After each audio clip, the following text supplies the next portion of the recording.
Sebelum kita berserah diri, tentunya kita harus mengenal diri kita.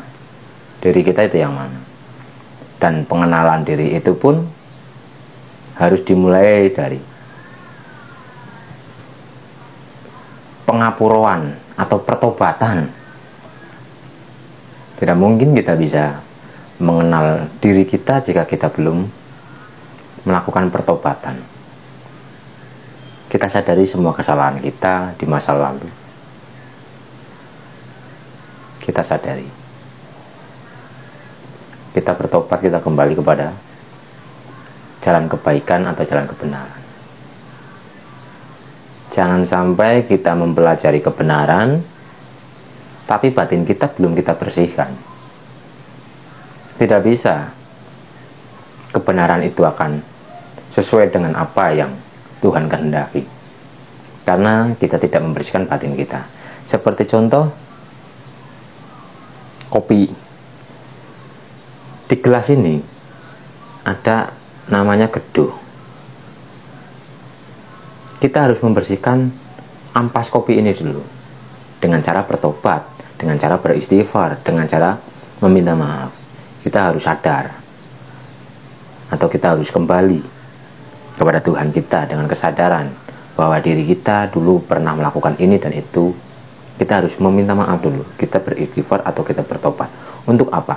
Untuk membersihkan kotoran-kotoran yang ada di batin kita yang paling dalam. Karena kekotoran batin itu pun bertingkat-tingkat. Seperti gelas kopi ini tadi, kotor yang di atas hilang, ternyata di bawah masih ada kekotoran. Ketika di bawah udah hilang, di bawahnya lagi masih ada. Dan terus sampai ke dasar,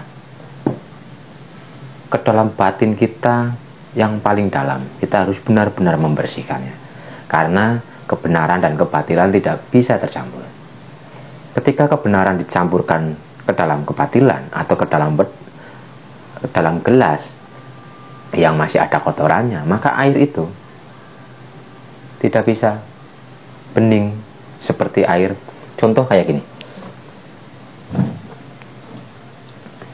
ini kopi, ini masih ada kotoran.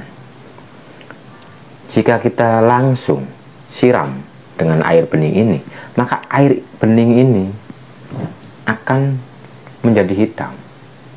Kebenaran sudah masuk, tapi bisa saja pemahamannya kurang tepat, karena kebenaran atau air bening ini tercampur ke dalam wadah yang masih kotor. Nah, ketika kita sudah mau membersihkan batin kita, kita terus untuk membersihkan batin kita, maka gelas ini akan bening tanpa kotoran. Ketika gelas ini bening dan disiram atau diisi dengan air bening ini atau kebenaran, maka kebenaran itu sesuai dengan kebenaran sejati, bukan kebenaran yang terkotori oleh kekotoran batin. Bukan kebenaran yang tercampuri dengan mungkin kesombongan, mungkin keegoisan dan sebagainya. Jadi kebenaran pun bertingkat. Ada yang sudah tercampur seolah-olah sudah bersih, ternyata masih ada sedikit sekali kekotoran batin. Itu pun sangat berbahaya tanpa disadari. Tapi coklalen karo ngopi. Bismillahirrahmanirrahim. Jadi untuk mengenal diri, langkah awal yang paling awal adalah kita bertobat. Kita membersihkan diri kita atau batin kita, pikiran kita, kita bersihkan. Kita bersihkan radiasi negatif yang kita pancarkan. Kita bersihkan, itu langkah awal. Setelah kita sudah terus membersihkan, secara otomatis kita akan diberi kepahaman atau diberi cahaya oleh Tuhan kita. Dengan kita sering bertanya dalam diri kita, aku ki sopo? Itu tanda-tanda bahwa diri kita sudah mulai melangkah ke tahap yang lebih tinggi. Hanya pertanyaan dalam diri kita sendiri, aku ki sopo? Sebenarnya aku ki mbiyen-mbiyene asale kan ngendi? Tugasku nang alam dunia kok ngopo? Baliku ngisuk kare ndi?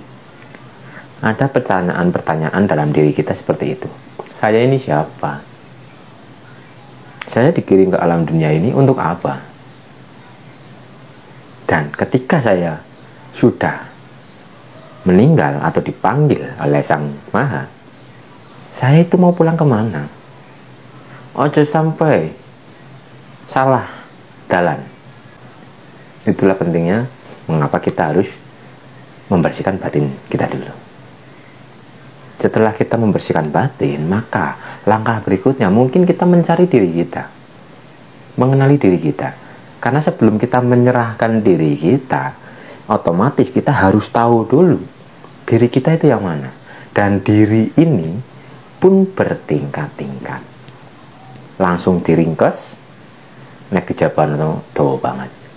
Seperti kita memahami raga kita, kita memahami jiwa kita, kita memahami roh kita, kita memahami roh atau bapaknya para roh, dan kita memahami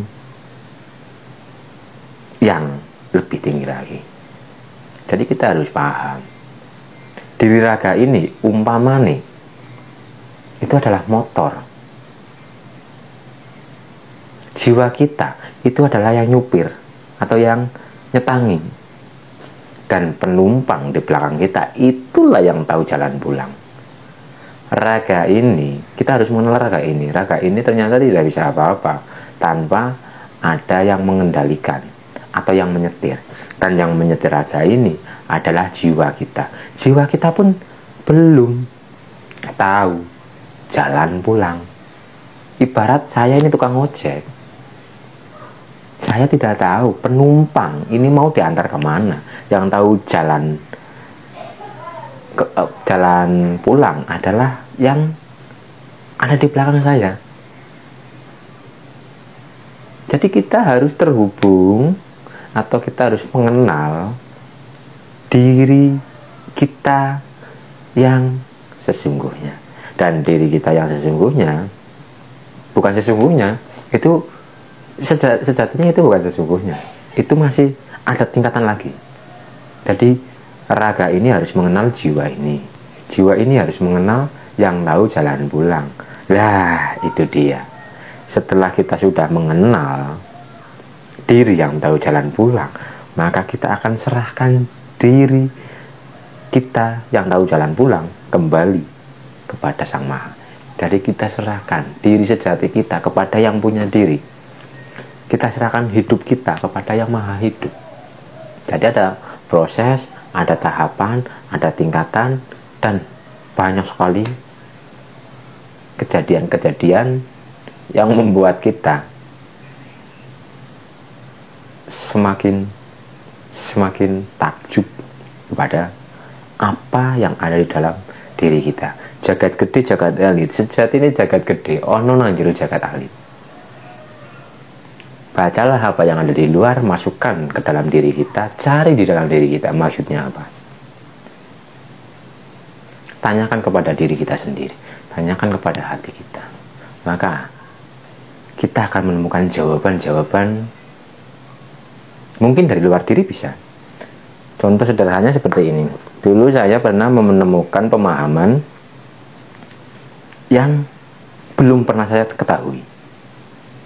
Saya merenung, saya mengamati apa. Terus saya mendapatkan jawaban dalam diri saya sendiri. Tapi saya tidak yakin atau ragu, karena jawaban itu seolah-olah sangat asing dan sangat salah. Saya tanya lagi kepada diri saya sendiri. Masa sih? Kaya kiye? Nah, dalam diri saya sendiri, saya ingin membuktikan jawaban ini. Apakah ada yang berani menjabarkan? Ketika itu ternyata ada acara Cak Nun di Banjarnegara, dan saya ke sana. Dalam pertemuan itu, Cak Nun menjelaskan apa yang menjadi keganjilan dalam diri saya. Jadi saya, Yo yo yo yo. Yo. Oh, jadi hanya kalimat sakti tapi sangat luar biasa, yaitu oh. Karena perjalanan seperti ini kita hanya menyaksikan, maka kita akan menemukan jawaban-jawaban. Oh, ternyata hanya seperti ini. Oh, ini maksudnya ini. Oh, jadi oh itu luar biasa. Sederhana tapi luar biasa. Perjalanan seperti ini kita harus, pertama tadi kita harus membersihkan diri kita dulu. Setelah kita membersihkan, maka kita harus mengenali diri kita, diri yang sejati. Dan untuk mengenal diri itu kita berawal dari kulit. Kita berawal dari yang paling dasar, yaitu mengenali raga kita. Kita telusuri raga kita, kita amati raga kita, maka kita akan masuk ke dalam jiwa kita. Setelah kita amati jiwa kita, kita akan masuk kepada roh kita. Setelah kita masuk ke dalam roh kita, kita akan memasuki atau naik ke tingkat berikutnya, yaitu roh dari segala roh. Karena setiap manusia itu rohnya sama. Roh itu berasal dari roh yang satu. Dan roh yang satu ini, atau yang dikenal dengan Nur Muhammad, karena semua yang tercipta di alam dunia ini tercipta dari Nur Muhammad atau percikan Tuhan itu sendiri.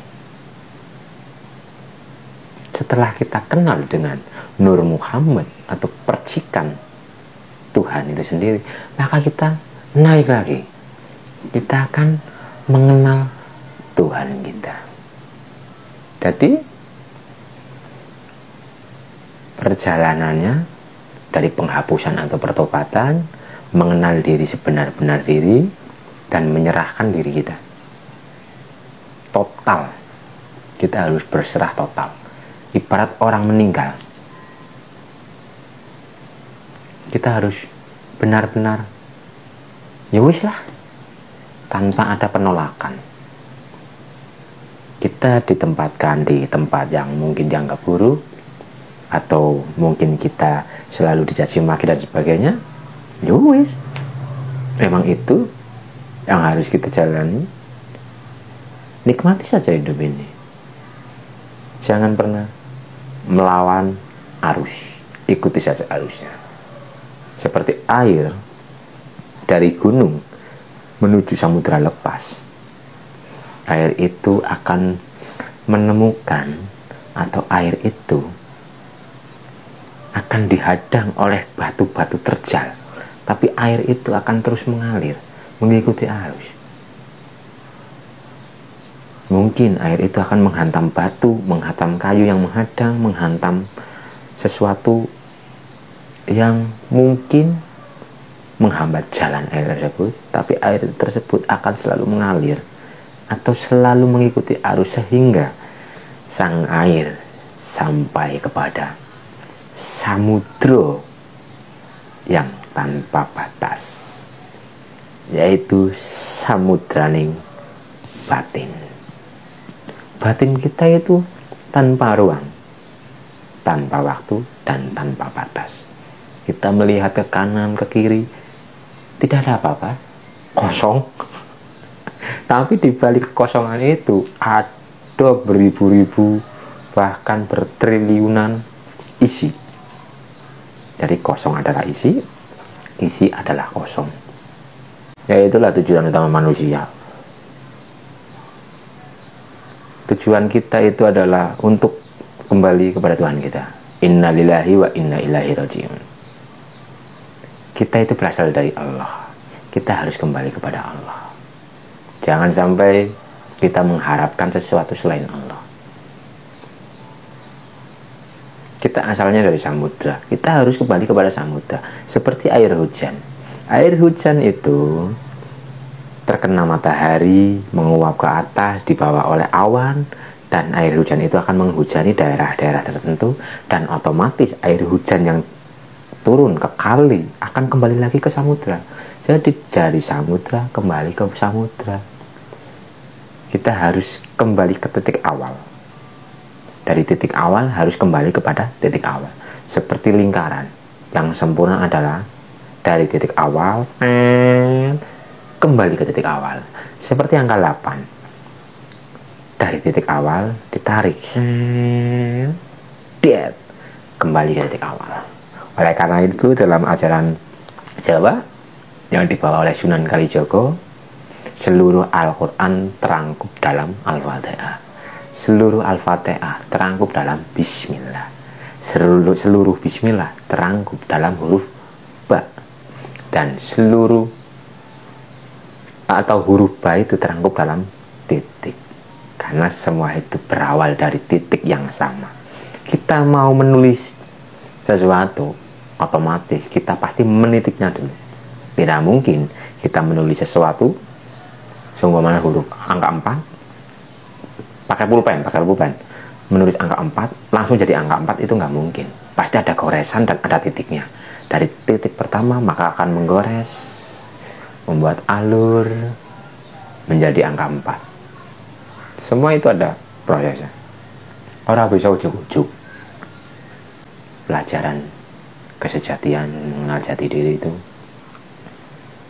adalah pelajaran yang sangat-sangat luar biasa. Carilah guru mursyid, guru pembimbing di daerah kalian masing-masing, pasti ada. Jika kita menemukan, maka bertakdimlah atau manut nurut, karena beliau akan membimbing kita ke jalan sejati atau jalan kembali pulang, yaitu Tuhan kita. Ojo nganti bantah, pokoknya diperintah apa manut, ojo nganti ngelawan. Karena dalam setiap perintahnya itu mengandung hikmah. Cari. Dia ada di sekitar kita. Hanya saja mungkin kita tidak mengetahui beliau yang sangat mulia itu.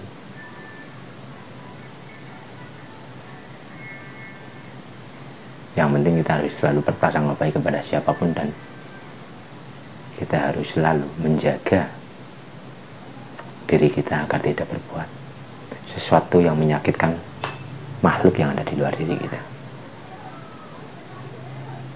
Indah, hidup itu indah. Jika kita sudah bisa berdamai dengan diri kita, kita bisa menemukan jati diri kita, maka kita akan merasakan ketenangan, kita akan merasakan kedamaian, kita akan bisa merasakan kebahagiaan yang sejati, yaitu bahagia hakiki. Ayo mari kita belajar bersama untuk mengenal diri kita, agar kita bisa berserah diri kepada Tuhan kita, dan kita akan mengenal siapa itu Tuhan kita.